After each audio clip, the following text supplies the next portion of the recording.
నమస్కారం welcome to V3 news లక్ష్యం సమాచారం నేను స్వాతి ముందుగా బులెటిన్ హెడ్లైన్స్ చూద్దాం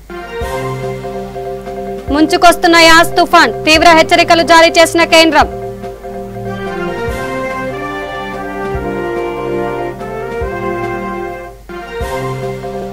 రాష్ట్ర వ్యాప్తంగా లాక్ డౌన్ నిబంధనలు కఠినతరం సరిహద్దుల్లో భారీగా నిలిచిపోయిన వాహనాలు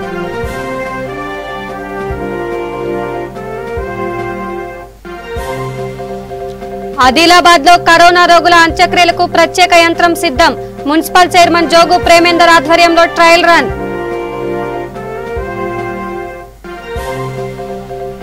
సూర్యాపేట జిల్లా చిలకూరులో సామూహిక ఈతకు వెళ్లిన గ్రామస్తులు హెచ్చరించిన పోలీసులపై కర్రలతో దాడి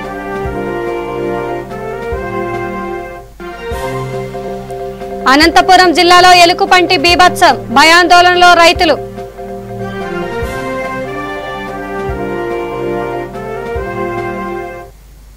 ఇక డీటెయిల్స్ చూస్తే ఉత్తర అండమాన్ సముద్రం తూర్పు మధ్య బంగాళాఖాతంలో ఏర్పడిన అల్పపీడనం 24వ తేదీ నాటికి తుఫానుగా మారనుందని భారత వాతావరణ శాఖ అంచనా వేస్తోంది.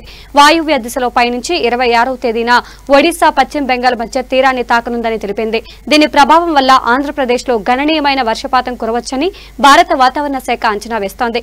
ఈ తుఫాను హెచ్చరిక నేపథ్యంలో తూర్పు గోదావరి జిల్లా కాకినాడ మత్స్యకారుల ఈ నెల 27వ తేదీ నుంచి సముద్రంలోకి వెళ్లవద్దని లోతైన సముద్ర వేటలో ఉన్నవారు వెంటనే తిరిగి తీరానికి చేరుకోవాలని అధికారులు సూచిస్తున్నారు. అలాగే తుఫాను కారణంగా ఎక్కువ వర్షపాతం నమోదయ్యే సూచన దృష్ట్యా జిల్లాలోని రైతులను అప్రమత్తం చేసి ధాన్యం పంటలకు నష్టం కలగకుండా చర్యలు చేపట్టాలని ఆదేశాలు జారీ చేశారు.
తెలంగాణ ఏపీ సరిహద్దు చెక్పోస్టుల వద్ద భారీగా వాహనాలు నిలిచిపోయాయి. ఏపీ నుంచి అంబులెన్స్ సరుకు రవాణా అత్యవసర ఈ పాసులు ఉన్న వాటిని మినహా ఇతర వాహనాలను వేటిని తెలంగాణ పోలీసులు రాష్ట్రంలోకి అనుమతించడం లేదు. దీంతో అంతర్రాష్ట్ర సరిహద్దులైన సూర్యాపేట జిల్లా కోదాడ మండలం రామాపూర్ చెక్పోస్టుతో పాటు జోగులాంబ గద్వాల్ జిల్లా అలంపూర్ మండలంలోని పుల్లూరు టోల్ ప్లాజా వద్ద భారీగా ట్రాఫిక్ నిలిచిపోయింది. లాక్డౌన్ సడలింపు ఉంటుందన్న భావనతో ఏపీ నుంచి భారీగా వాహనదారులు తరలివచ్చారు. లాక్డౌన్ కఠినంగా అమలు చేయాలని సీఎం కేసీఆర్ పోలీసులను ఆదేశించారు. ఈ మేరకు పోలీస్ శాఖ దృష్టి పెట్టింది. ఇతర రాష్ట్రాల నుంచి వచ్చే వారితో వైరస్ వ్యాప్తి చెందే ప్రమాదం ఉంది. ఆంక్షలు మరింత కఠినతరం చేశారు.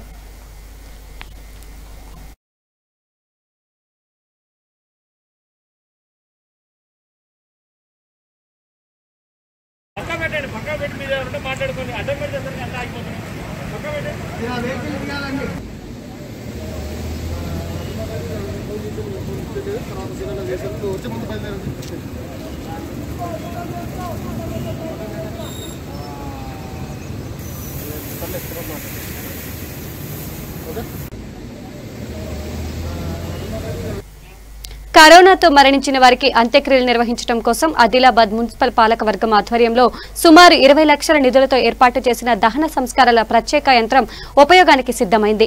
మామల అటవీ ప్రాంతంలో ఏర్పాటు చేసిన యంత్రాన్ని మున్సిపల్ చైర్మన్ జోగు ప్రేమేందర్తో పాటు మున్సిపల్ డిఈ ఈఈ ఆధ్వర్యంలో ట్రయల్ రన్ చేశారు.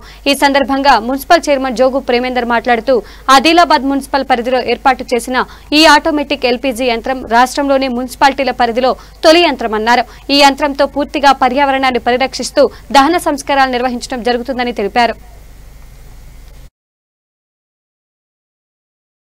పరిస్థితుల్లో కోవిడ్ యొక్క సెకండ్ వేవ్ దృష్టిలో ఉంచుకొని మనకు ప్రతిరోజు కోవిడ్ బారిన పడిన సవాళ్ళు ఏదైతే బాడీలు ఉన్నాయో ఆ బాడీలకి గవర్నమెంట్ ప్రతిష్టాత్మకంగా ఏదైతే ఇంతకుముందు కట్టెలతో మనం కాల్చేవాళ్ళం, ఇప్పుడు ఆటోమేటిక్గా ఈ పర్యావరణాన్ని కాపాడడానికి కోసం ఈ ఎల్పిజి గ్యాస్ క్రిమిటేరియం కోసం ప్రభుత్వం ఒకటి ప్రవేశపెట్టడం జరిగింది. దీనిలో భాగంగా ఈరోజు దాదాపు 11 లక్షల రూపాయలతో ఈ ఎల్పిజి గ్యాస్ క్రిమిటేరియం ఫర్నేస్ ద్వారా మనం ఏదైతే మన కరోనా బాడీస్ని గంటకి 1 నుంచి 2 వరకు మనం క్రిమిటేరియం చేసుకోవచ్చు. దీని ద్వారా మనం ఇప్పుడున్న పరిస్థితుల్లో ఓపెన్గా మనం బంద్ చేస్తున్నాం. ఇప్పుడు ఏంటంటే దీన్ని ఈ విధంగా సైంటిఫిక్గా మనం చేయడం వల్ల, ఎందుకంటే ఆ బాడీ కానీ కింద ఇది యాష్ లాగా వెళ్ళిపోతుంది, పర్యావరణం కూడా కాపాడుకోగలుగుతామని దృష్టిలో ఉంచుకొని తెలంగాణ రాష్ట్ర ప్రభుత్వం ప్రతిష్టాత్మకంగా చేపట్టింది. అందులో భాగంగా ఈరోజు ఆదిలాబాద్ మున్సిపల్ కౌన్సిల్ దాదాపు 20 లక్షల రూపాయలు శాంక్షన్ చేయడం జరిగింది. దీనికి ఎందుకంటే ఈ క్రిమిటేరియం మిషన్కి దాదాపు 11 లక్షలు, ఈ షెడ్డు, ఈ ట్యాంకు, ఇవన్నీ ఇక్కడున్న బోర్ ఒకటి, అందులో దాదాపు ఒక 1/2 కిలోమీటర్ వరకు లైన్ లేకపోవడం వల్ల దాదాపు 20 లక్షల రూపాయలు మున్సిపల్ కౌన్సిల్ పట్టడానికి ఇక్కడ ఈ ఎస్టాబ్లిష్మెంట్ చేయడానికి ఏర్పాటు చేయడం జరిగింది. దీన్ని మనం ఇప్పుడున్న పరిస్థితుల్లో బాధాకరం కాబట్టి ఇప్పుడున్న పరిస్థితులు పర్యావరణం మనం కాపాడుకోవడం తర్వాత రెగ్యులర్గా దీన్ని ఉపయోగిస్తూ మరి డైలీ ఈరోజు కూడా ఒక 6 చనిపోవడం జరిగింది కోవిడ్తో. మరి రెగ్యులర్గా ఒక 5 నుంచి 6 చనిపోతున్నారు కాబట్టి మనము కట్టులతో వారిని దహనం చేయడం జరుగుతుంది. మరి వారికి ఈ రాష్ట్ర ప్రభుత్వం ఆదేశానుసారం మరి ఇక్కడ మన మున్సిపాలిటీ పరిధిలో ఈ ఎల్పిజి గ్యాస్ క్రిమిటేరియాన్ని మనం ప్రారంభించుకోవడం జరిగింది. ఏదైతే మన గంటకి ఒక 2 చొప్పున దాదాపు మనకు డైలీ 10 వరకు కూడా మనం ఈ మిషన్ ద్వారా కాల్చుకోవచ్చు. అదేవిధంగా మనకి కట్టెలను కూడా మేము ఫారెస్ట్ డెవలప్మెంట్ కార్పొరేషన్ ద్వారా లోడ్ కూడా తెప్పించుకొని వారికి ఎవరైతే చనిపోయినటువంటి వారికి ఉచితంగా కట్టెలను కూడా పంపిణీ చేయడం జరుగుతుంది. అంటే ఇది ఉపయోగిస్తూ అదేవిధంగా కట్టెల ద్వారా కూడా ఒకవేళ ఎక్కువ అయినట్లయితే కట్టెలను కూడా ఉపయోగిస్తూ కట్టెలను కూడా ద్వారా కూడా మరి మృతి చెందిన వారిని దహన సంస్కారం అనేది మా మున్సిపాలిటీ సిబ్బంది నిర్వహించడం జరుగుతుంది. కాబట్టి మరి దీనికి గత వారం రోజులుగా మా మున్సిపల్కి సంబంధించినటువంటి డిఈ గారు అదేవిధంగా సిబ్బంది మా ఈ గారు రెగ్యులర్గా ఫాలో చేస్తూ తొందరగా దాదాపు మున్సిపాలిటీ తెలంగాణ రాష్ట్రంలో మొట్టమొదటిసారిగా దీన్ని మరి మున్సిపాలిటీ పరిధిలో అయితే మొదటిసారి మన ఆదిలాబాద్ మున్సిపాలిటీ పరిధిలో మనం ప్రారంభించుకోవడం జరిగింది. సూర్యాపేట జిల్లా చిలకూరు మండలం బేతవోలు గ్రామంలో పోలీసులపై గ్రామస్తులు దాడి చేశారు. లాక్డౌన్ సమయంలో ఎవరూ బయట తిరగకూడదని, వాహనాలు సీజ్ చేస్తామని పోలీసులు హెచ్చరించారు. అయితే పోలీసుల ఆదేశాలను లెక్క చేయకుండా గ్రామస్తులు సామూహికంగా చెరువులో ఈతకు వెళ్లారు. ఈ క్రమంలో గ్రామ శివారులో పెట్రోలింగ్ నిర్వహించిన పోలీసులు వారిని హెచ్చరించడంతో గ్రామస్తులు పోలీసుల పట్ల దురుసుగా ప్రవర్తించారు. వారిని చెదరగొట్టేందుకు యత్నించిన పోలీసులపై గ్రామస్తులు కర్రలతో దాడి చేశారు. విషయం తెలుసుకున్న కోదాడ రూరల్ సీఐ శివరాం రెడ్డి అక్కడకు చేరుకొని పరిస్థితి దాదాపు అదుపు చేశారు.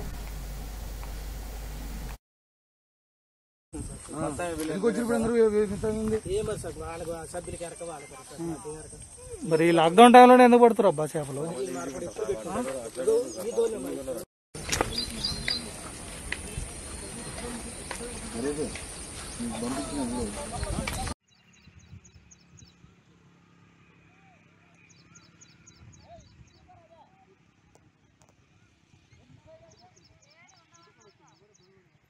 దొంగతనానికి వచ్చారా? అనంతపురం జిల్లాలో ఎలుగుబంటి బీభత్సం సృష్టించాయి. మడకశిర నియోజకవర్గం గుడిబండ మండలంలో ఎలుగుబంట్ల బీభత్సంతో ప్రజలు ఆందోళన చెందుతున్నారు.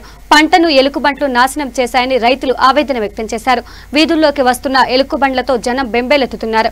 కొన్నేళ్లుగా ఈ సమస్య ఉన్న అటవీ అధికారులు పట్టించుకోవడం లేదు గ్రామస్తులు పేర్కొంటున్నారు. ఇప్పటికైనా జిల్లా ఉన్నతాధికారులు పట్టించుకుంటే ఎలుగుబంట్ల నుండి తమకు రక్షణ కల్పించాలని కోరుతున్నారు.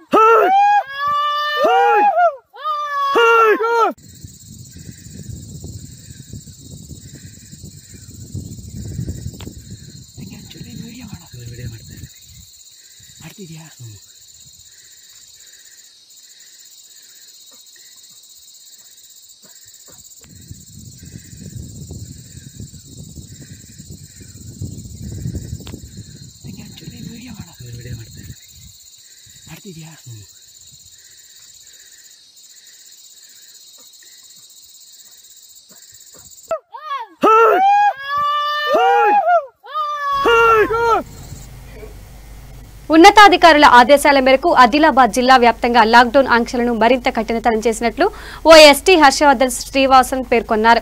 జిల్లా కేంద్రంలో పోలీసు బలగాలతో స్పెషల్ డ్రైవ్ నిర్వహించి అన్ని ప్రధాన కూడళ్లను దిగ్బంధం చేశారు. లాక్డౌన్ ఆంక్షల అమలును పరిశీలించారు. ఈ నేపథ్యంలో ఎలాంటి అనుమతులు లేకుండా రోడ్లపైకి వచ్చిన వాహనదారులను మందలించి వాహనాలను స్వాధీనం చేసుకుని పోలీస్ స్టేషన్కు తరలించారు. లాక్డౌన్ ఆంక్షలను ప్రణాళిక ప్రకారం మరింత కట్టుదిట్టం చేశామని, ప్రజలందరూ నిబంధనలు పాటించాలని ఆయన సూచించారు. ప్రభుత్వ ఆదేశాలను బేఖాతరు చేస్తే కఠిన చర్యలు తప్పవని హెచ్చరించారు.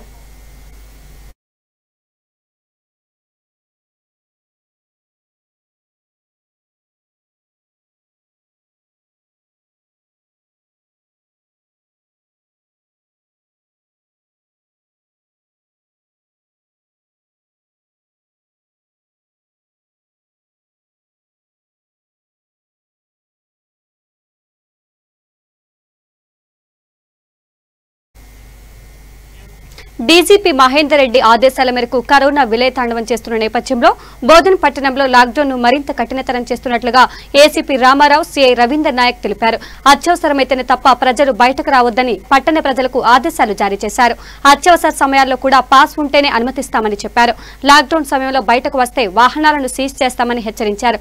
సడలింపు సమయంలో మార్కెట్లలో రద్దీ కనిపిస్తోందని, జనం గుమిగూడకుండా చర్యలు తీసుకుంటున్నట్లు చెప్పారు. ప్రజలందరూ కరోనా కట్టడికి సహకరించాలని కోరారు.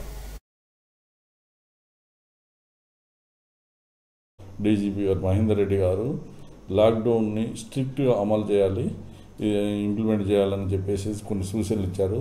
దాని ప్రకారం మా బోధన్ డివిజన్ మొత్తం స్టాఫ్ కూడా కింది సూచనలు ఇవ్వడం జరుగుతుంది. ముఖ్యంగా మన బోధన్లో 4 చెక్ పోస్టులు ఉన్నాయి. అంటే మహారాష్ట్రకి బోర్డర్ స్టేట్ మనది కాబట్టి 4 చెక్ పోస్టులు ఉన్నాయి. ఒకటి సాలూరా, 2 కందకుర్తి, కండుగాం అండ్ పొత్తంగాల్. ఈ 4 రుక్కుట్లో కూడా చెక్ పోస్ట్ నడుస్తుంది. వాళ్ళకి ఇప్పుడు ఈరోజు డీజీపీ గారు చెప్పిన ప్రకారం అన్ని గూడ్స్ వెహికల్స్ రాత్రి 8 గంటల నుంచి మార్నింగ్ ఉదయం వరకే వేలో ఉంటుంది, ఆ తర్వాత ఉండదు. ఏ వెహికల్ అయినా కూడా మన స్టేట్లోకి రావాలన్నా, మన స్టేట్ నుంచి బయటికి పోవాలన్నా ఖచ్చితంగా పాస్ ఉండాలి. అది వాళ్ళకి బ్రీఫ్ చేయడం జరుగుతుంది. ఆ విధంగా ఖచ్చితంగా అమలు చేయడం జరుగుతుంది. అలాగే మొత్తము మన డీజీపీ గారు కోరినట్టు కానీ మన బోధన్ డివిజన్ ప్రజలందరూ కూడా నిన్నపోయిందంటే అన్నెసర్లీ బయటికి రావద్దు. ఎందుకంటే ఒకళ్ళ కోవిడ్ బాగా పెరుగుతుంది కాబట్టి ఈ లాక్డౌన్ వల్ల నెక్స్ట్ నమస్కారం. గౌరవ డీజీ గారి ఆదేశానుసారం ఇక ముందు లాక్డౌన్ ఇంకా కఠినతరం చేయబోతున్నాము. నేను అందరికీ కోరుకునేది ఒక్కటే, అనవసరంగా పని లేకున్నా కూడా ఎవరు కూడా రోడ్లపైన రావద్దని కోరుకుంటున్నాను. ఒకవేళ అనవసరంగా రోడ్ల మీదకి ఎవరైనా వచ్చి తిరిగితే మాత్రం వాళ్ళపైన కఠిన చర్యలు చేసి వెహికల్ సీజ్ చేయడం జరుగుతుంది. ఆ వెహికల్లను కూడా ఇక ముందు లాక్డౌన్ ఎత్తేసిన తర్వాత కోర్టులో డిపాజిట్ చేసి లీగల్గా వాళ్ళపై యాక్షన్ తీసుకున్న తర్వాత మాత్రమే వాళ్ళకు వెహికల్ హ్యాండ్ ఓవర్ చేయడం జరుగుతుంది. అదేవిధంగా అంతర్రాష్ట్ర చెక్ పోస్టులు కూడా ఇంకా కట్టుదిట్టంగా చేయబోతున్నాము. ఇప్పటి నుండి రాత్రి 8 గంటల నుండి ఉదయం 10 గంటల వరకు మాత్రమే గూడ్స్ వెహికల్లకు పరిమితి ఉంది. మిగతా ఇంకా తర్వాత పొద్దున 10 గంటల తర్వాత మళ్ళీ రాత్రి మన తెలంగాణ రాష్ట్ర డీజీపీ గారు ఆదిలాబాద్ జిల్లా జైనత్ మార్కెట్ యార్డ్లో శనగ కొనుగోళ్లపై బీజేపీ నాయకులు రాజకీయం చేయడం తగదని పీఏసీఎస్ చైర్మన్ బాలూరి గోవర్ధన్ రెడ్డి అన్నారు. బీజేపీ జిల్లా అధ్యక్షులు పాయల్ శంకర్ మార్కెట్ యార్డును సందర్శించిన తీరుపై ఆయన అసంతృప్తి వ్యక్తం చేశారు. అనేక చోట్ల పంట కొనుగోలు ముగిసినప్పటికీ జైనత్ మార్కెట్ యార్డులో శనగల కొనుగోలు చేస్తున్నారని, దీనిని బీజేపీ నేతలు అర్థం చేసుకోవాలని అన్నారు. బీజేపీ నాయకులు మార్కెట్ యార్డుకు వెళ్లి రాజకీయం చేయడం హాస్యాస్పదంగా ఉందని అన్నారు. కరోనా ఆపత్కాలంలో సైతం అధికారులు, సిబ్బంది శనగ పంట కొనుగోలుకు ముందుకు రావడం అభినందనీయమని తెలిపారు. జాప్యం జరుగుతుందని చెప్పి వారు విమర్శించడం హాస్యాస్పదంగా ఉంది. మరి నేను భారతీయ జనతా పార్టీ నాయకులు ఒకటే కోరుతా ఉన్నాను, జైనత్ మండలంలో చాలా మంది పాపం ఆశపడి రేటు పెరుగుతుంది అన్న ఉద్దేశంతో ఒక 6,000 గుంటల వరకు మరి శనగ నిల్వ ఉంచుకోవడం జరిగింది. మరి రాష్ట్రం అంతటా కూడా శనగ కొనుగోలు అనేది బంద్ అయినప్పటికీ కేవలం జైనత్ మండలంలోనే 6,000 గుంటాలు ఉన్నాయని చెప్పి మేము పసిగట్టి మరి ఇక్కడ ఉన్నటువంటి ఎమ్మెల్యే గారి సహకారంతో, మార్కెట్ అధికారుల సహకారంతో మరి అక్కడ రైతు బంధు సమితి లింగారెడ్డి గారు, మరి ఎంపీపీ గారు, జెడ్పీటీసీ గారు అందరం కూర్చొని మరి మన దగ్గర పండించినటువంటి పంట మన రైతులకు అన్యాయం జరుగుతుంది, మనం కొనుగోలు ప్రారంభించాలి అని చెప్పి ఒక నిర్ణయం తీసుకొని ఎమ్మెల్యే గారు మార్కెట్ అధికారులను మాట్లాడి ఒక 4 రోజుల సమయం తీసుకున్నందుకే మేము కొనుగోలు ప్రారంభించాం. ఈరోజు వారు చెప్తా ఉన్నారు మరి ఎక్కడా కూడా రాష్ట్రంలో కొనుగోలు లేనప్పటికీ కూడా కేవలం జైనత్ మండలం అంటే రైతులకు న్యాయం చేయాలి అన్న ఉద్దేశంతో మరి ఈరోజు మా అధికారులు కావచ్చు, లేకపోతే మా దగ్గర పనిచేసేటువంటి సిబ్బంది యొక్క ప్రాణాన్ని కూడా పణంగా పెట్టి మేము ఈరోజు కొనుగోలు చేస్తూ ఉంటే ఈరోజు వాళ్ళు విమర్శిస్తూ ఉన్నారు. నేను పాయల్ శంకర్ గారిని ఒకటే కోరుతా ఉన్నా, మరి రాష్ట్రంలో మీకు తెలుసు ఏ పరిస్థితి ఉందో, మరి ఆదిలాబాద్లో ఏ పరిస్థితి ఉందో, కేవలం తక్కువ సమయంలో 1,22,000 గుంటాల కొనుగోలు చేయడమే కాకుండా 60 కోట్ల రూపాయలు మరి రైతుల యొక్క ఖాతాలకు ట్రాన్స్ఫర్ చేసినటువంటి రాజన్న సిరిసిల్ల జిల్లా రుద్రంగి మండల ప్రధాన రహదారిపై చెక్పోస్టు ఏర్పాటు చేసి లాక్డౌన్ కఠినతరం చేస్తూ కట్టుదిట్టమైన చర్యలు తీసుకుంటున్నారు పోలీసులు. ఈ నేపథ్యంలో ఎస్ఐ శ్రీలత, చందుర్తి, రుద్రంగి, కోనరావుపేట మండలాల్లో పర్యటించి లాక్డౌన్ పరిశీలించారు. ప్రభుత్వ నిబంధనలు ప్రతి ఒక్కరూ పాటించాలని, నిబంధనలు బేఖాతరు చేస్తే చర్యలు తీసుకుంటామని హెచ్చరించారు. అదేవిధంగా ఆంక్షలు అతిక్రమించిన వారిపై 778 మందిపై కేసు నమోదు చేసినట్లు వివరించారు.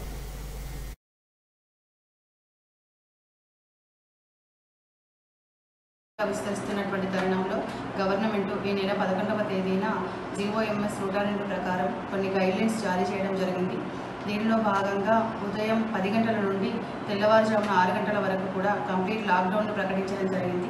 దీని ప్రకారం ఎగ్జెంప్టెడ్ కేటగిరీస్ తప్ప మిగతా వాళ్ళు అంటే పబ్లిక్ ఎవరైనా అన్నెసెసరీ మూవ్మెంట్ చేసినట్లయితే వాళ్ళ మీద డిజాస్టర్ మేనేజ్మెంట్ యాక్ట్ కింద క్రిమినల్ కేసు నమోదు చేయడం జరుగుతుంది.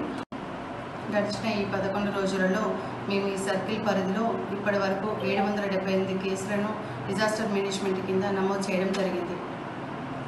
ఉదయం 6 గంటల నుండి 10 గంటల వరకు మాత్రమే వెసులుబాటు కల్పించడంతో ప్రజలందరూ వాళ్ళ యొక్క నిత్యావసర వస్తువులు కొనుక్కోవడానికి ఎక్కువ సంఖ్యలో బయటకు మూవ్మెంట్ చేయడం వల్ల ప్రజలు ఎక్కువగా గుమికూడే ప్రదేశాలను మేము హాట్స్పాట్స్గా గుర్తించి ఈ సర్కిల్ పరిధిలో 12 హాట్స్పాట్స్ను మేము ఏర్పాటు చేయడం జరిగింది. వాటిలో ఫ్రీక్వెంట్గా పోలీస్ విజిబిలిటీ ఉండేటట్టుగా మూవ్మెంట్ చేస్తూ అక్కడ సోషల్ డిస్టెన్స్ పాటించని వారిపైన మరియు మాస్క్ ధరించని వారిపైన కూడా డిజాస్టర్ మేనేజ్మెంట్ యాక్ట్ కింద కేసులు నమోదు చేస్తున్నాం. లాక్డౌన్ ఇన్స్ట్రక్షన్స్ని స్ట్రిక్ట్గా అమలుపరిచే క్రమంలో చందుర్తి సర్కిల్ పరిధిలో ఉన్నటువంటి 3 పోలీస్ స్టేషన్లలోనూ మేము ఒక border check post Rudrangi corona Telangana సరిహద్దుల్లో ఆంక్షలను పోలీసులు కఠినతరం చేశారు. ఏపీ నుంచి వచ్చే వారికి ఈ పాస్ తప్పనిసరి చేశారు. అంబులెన్స్లు, అత్యవసర వాహనాలకు మాత్రం మినహాయింపునిచ్చారు. అత్యవసర వాహనాలకు గుర్తింపు కార్డులను పోలీసులు తప్పనిసరి చేశారు. సూర్యాపేట జిల్లాలోని 4 చెక్పోస్టులను గాను 3 చెక్పోస్టులను పోలీసులు మూసివేశారు. కోదాడ మీదుగానే ఏపీ వాహనాలకు పోలీసులు అనుమతి ఇస్తున్నారు.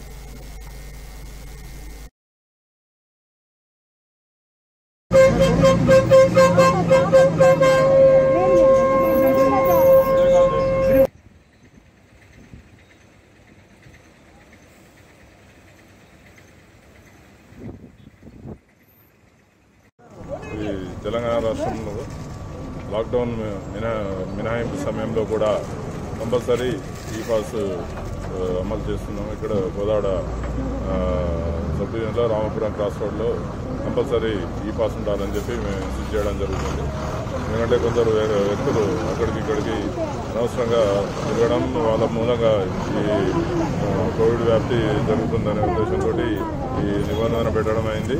ఇది కాబట్టి తెలంగాణ రాష్ట్రంలోకి ఎంటర్ అయ్యే వాళ్ళు ఎవరైనా కానీ ఈ పాస్లతోటి రావాల్సిందిగా కోరుతున్నాం. అదేవిధంగా అంబులెన్స్లు కానీ ఇంకెవరైనా మెడికల్ సర్వీసెస్ గురించి ఎమర్జెన్సీ సర్వీసెస్ గురించి ఎవరైనా వస్తే మాత్రం వాళ్ళను అలౌ చేయడం జరుగుతుంది. వాళ్ళ కొరకు ఈ పాస్ ఏం అడగడం లేదు.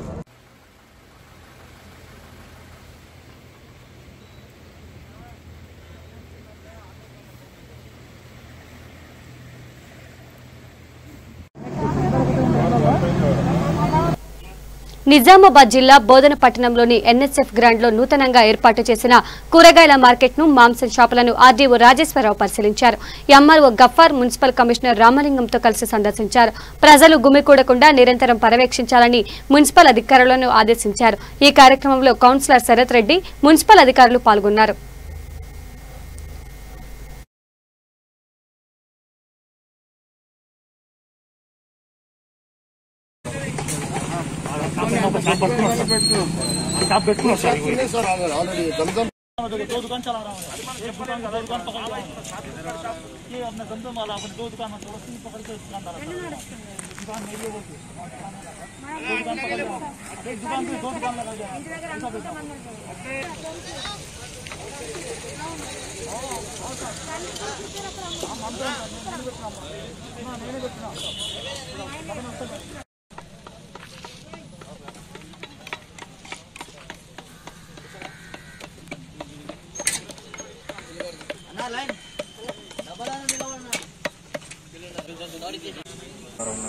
ఈ తెలంగాణ ప్రభుత్వం లాక్డౌన్ విధించి ఈ రోజుకి 10 రోజులు అవుతుంది.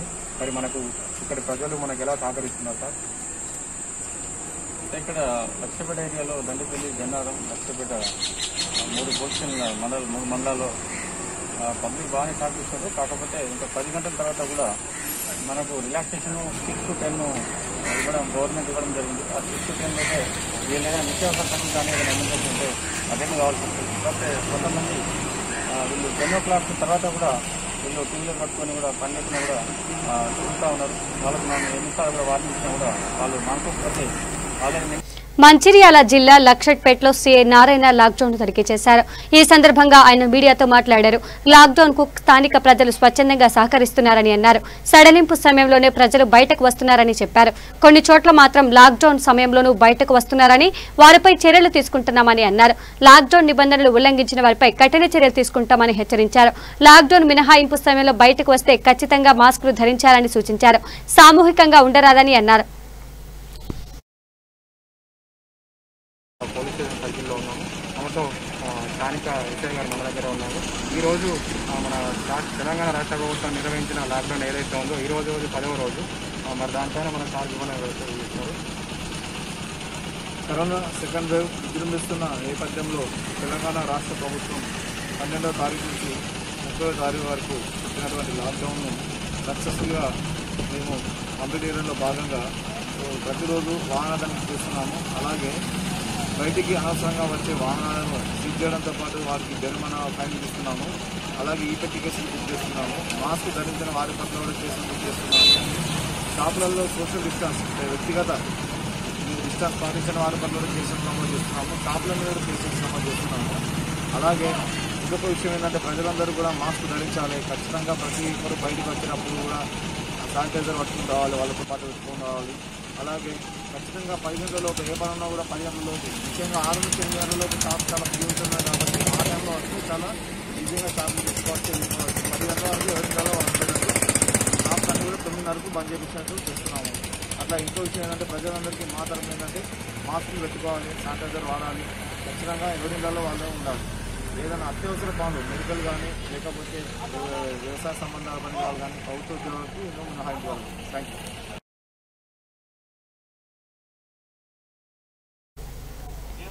జగిత్యాల జిల్లా మెట్టుపల్లి పట్టణంలో సీఐ శ్రీనివాస్ ఆధ్వర్యంలో లాక్డౌన్ నిబంధనలు బేఖాతరు చేస్తూ రోడ్లపైకి వచ్చిన వాహనాలను సీజ్ చేశారు. ఉదయం 10 గంటల తర్వాత విస్తృతంగా తనిఖీలు చేయగా రోడ్ల మీదకి ఎలాంటి అనుమతి లేకుండా వచ్చిన వాహనాలను అదుపులోకి తీసుకున్నారు. 31 ద్విచక్ర వాహనాలు 5 కార్లు సీజ్ చేసి పోలీస్ స్టేషన్కు తరలించినట్లు సీఐ శ్రీనివాస్ తెలిపారు.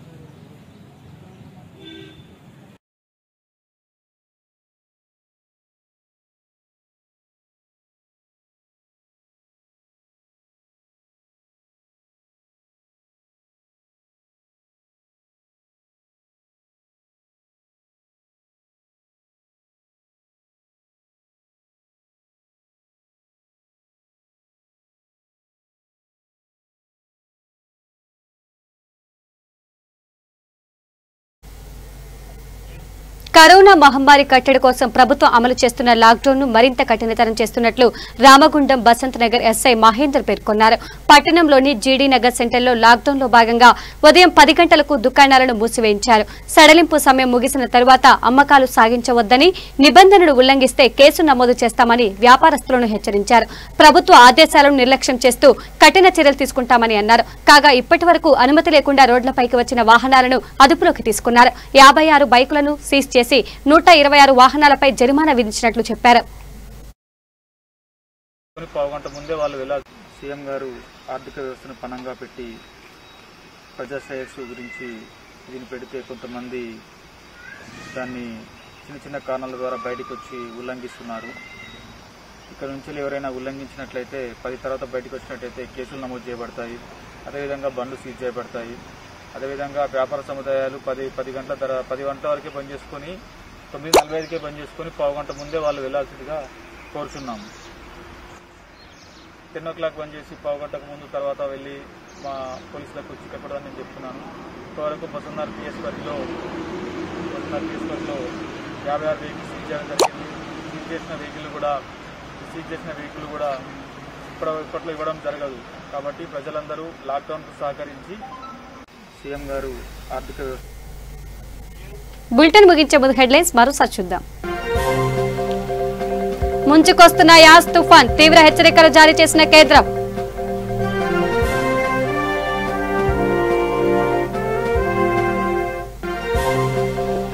రాష్ట్ర వ్యాప్తంగా లాక్డౌన్ నిబంధనలు కఠినతరం, సరిహద్దుల్లో భారీగా నిలిచిపోయిన వాహనాలు.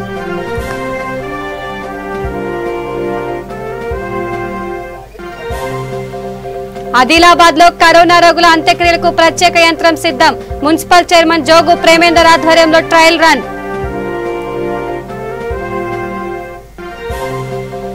సూర్యాపేట జిల్లా చిలుకూరులో సామూహిక ఈతకు వెళ్లిన గ్రామస్తులు, హెచ్చరించిన పోలీసులపై కర్రలతో దాడి.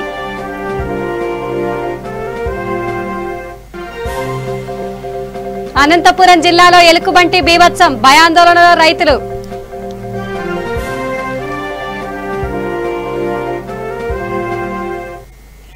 ఇవి బులెటిన్ అప్డేట్స్. చూస్తూనే ఉండండి V3 న్యూస్ లక్ష్యం సమాజ్ హితం. నమస్కారం.